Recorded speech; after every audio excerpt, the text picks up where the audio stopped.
Oh man, how the mighty have fallen. SUIRYU, what happened, man? You was at the top.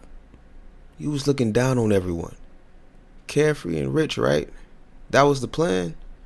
You gave this big speech on how only the strong survive, and you end up looking like this? Crying for help and shit? Body all beaten, battered, bruised, and broken? You're a joke. This is karma. And bro, close your mouth. Put your teeth away. But wait. I'm getting ahead of myself. Hello, what's good, what's Gucci? It's your boy Anansi, and welcome to the Kickback. Today we're going to be reviewing One Punch Man Season 2, Episode 20. Let's get straight to it. Recite, man, let me stop disrespecting my man SUIRYU. Old boy is the champ. Even though it was sullied by Saitama's disqualification. Y'all know I stand this man. One of the dopest characters in the show. My second favorite after Garo, right? Old boy put in work, and we will not discredit my man, alright? Let's get that clear. We start the episode off with the crowning of the champ, which is a celebration cut short due to the arrival of Goketsu and his lackeys.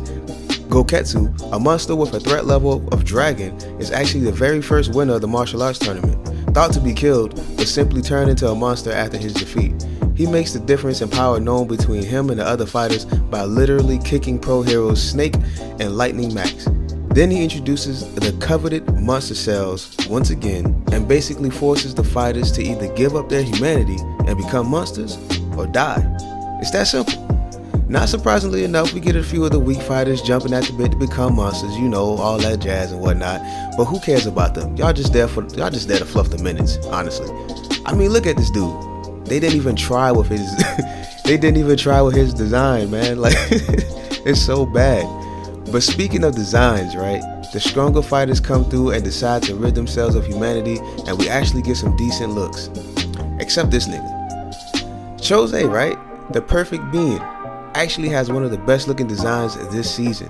When I first saw him in the manga, I was like, yo, this design is clean, bruh. That little Argyle sweater he was wearing, that shit becomes his skin. He gets these dope ass horns, and not only that, they keep his distinct features of those crazy eyes that he has, man. I really love his design.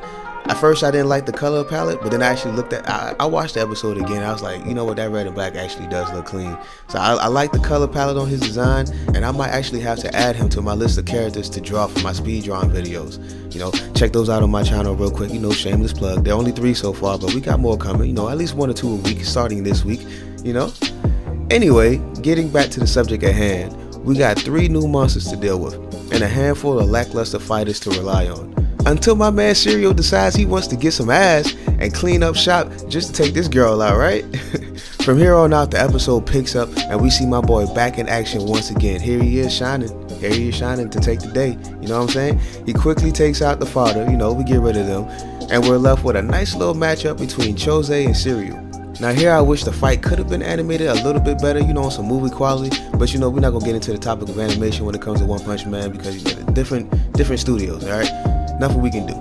The fight starts off with the 2 crossing kicks and a few more kicks here and there to test the waters a bit. Then we get this shot. Bro, what is this nigga made of? And why is your pecs like, nah, my nigga, try again. Not today. Then the 2 start trading blows on some classic Dragon Ball Z levels. Let's admire this shot real quick.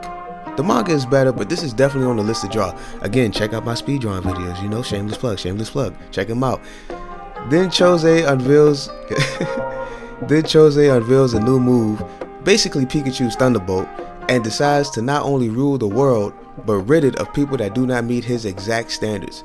First off, you just became a monster. How you know you had this move loaded in the clip? And my god, you only became a monster thanks to Goketsu, who is far stronger than you.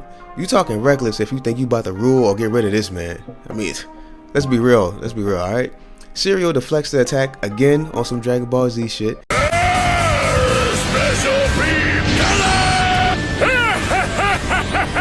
Now what will you do? And we get another famous knee to the face. A flurry of attacks take place, and then we get the finisher, Dark Body Quake Tiger Fist. And right after that, Dark Body Phoenix Rising Fist. But these names, these are mouthfuls. Who's responsible? Point them out. Well, that's it for the Chose fight, at least. Now we move on to the one-sided matchup. SUIRYU versus Goketsu. Bruh, if this wasn't torture to watch, like y'all know I fuck with SUIRYU, but he stood no chance, man. He had the opportunity to become a monster, even though he originally resisted. You know, Goketsu saw a little opportunity in him, a little diamond in the rough, and basically spat in Goketsu's face by throwing the monster cell back at him, just because he wanted to preserve his looks. You know, I don't want to look fugly, whatever. Boy, that vanity is something serious. But hey, that's the homie though. SUIRYU initiates the fight and gets nowhere. Literally, nothing happens.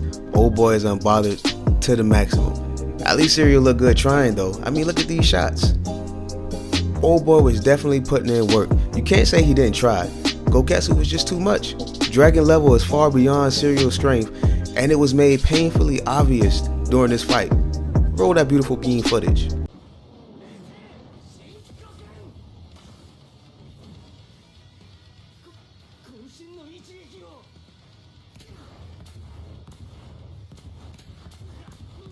I mean, I don't even have anything to say.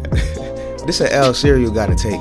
Since he's cornered, since he got a broken arm, until he spots Bakuzan, which was no help at all because he actually refused to help, choosing hatred of SUIRYU over his own humanity, and he decides to ingest all the monster cells made available and KOs because his body couldn't handle the transformation. Snake and Lightning make their return to come to SUIRYU's aid, you know, on some hero shit, you know. Almost forgot about them because they ended up looking like this. Bakuzan actually survives the transformation and comes back more powerful than ever as a four-armed gorilla, basically. Even Goketsu acknowledges his strength, claiming he's also on level of a dragon as himself, right? He then proceeds to beat the living shit out of SUIRYU, breaking his legs, destroying his smile. SUIRYU was done off, yo. He actually ends up begging for help, crying out to heroes, hoping someone hears his cries for help. Oh, how the mighty have fallen. It was a sad sight to see, but yo, you can't deny the effort he put in. Again, we would not discredit this man. Fortunately enough for SUIRYU though, his cries for help have been heard. A hero has come to save the day, and it's none other than the Cape Baldy. This episode basically ends on a cliffhanger from here, but we all know what happens next week. Food for thought. How do you guys and gals think that this ordeal will shape SUIRYU's perspective in the future? Assuming he makes a full recovery, do you think he'll pick the path towards becoming a hero? I personally do. I mean, he was saved by them at one point, and at his lowest, he actually cried out to them, and the greatest of all responded. Well, at least until we meet the #1 hero, Blast. You know, he might be on level with Saitama. You never know. Or Saitama, excuse me. Now, I don't see him spewing the lines of justice like Moon Rider or the Great Saiyaman, but I definitely see him realigning his views on justice after this dreadful day. I'd actually like to rate these episodes from now on, and I think this one is like a solid 8.5. I'll give it a solid 8.5. You know, the animation was clean, the designs was clean, the fights were clean. They really sold this whole SUIRYU scene just like they did in the manga, and I appreciate that. So I'm gonna give it an 8.5. But with that being said, make sure you like, share, and subscribe if you're new. Check out my other anime reviews. I got some speed drawings coming through, and make sure you hit that bell icon to be notified when I drop something new. Alright? Thanks for coming to the kickback, and I see you when I see you.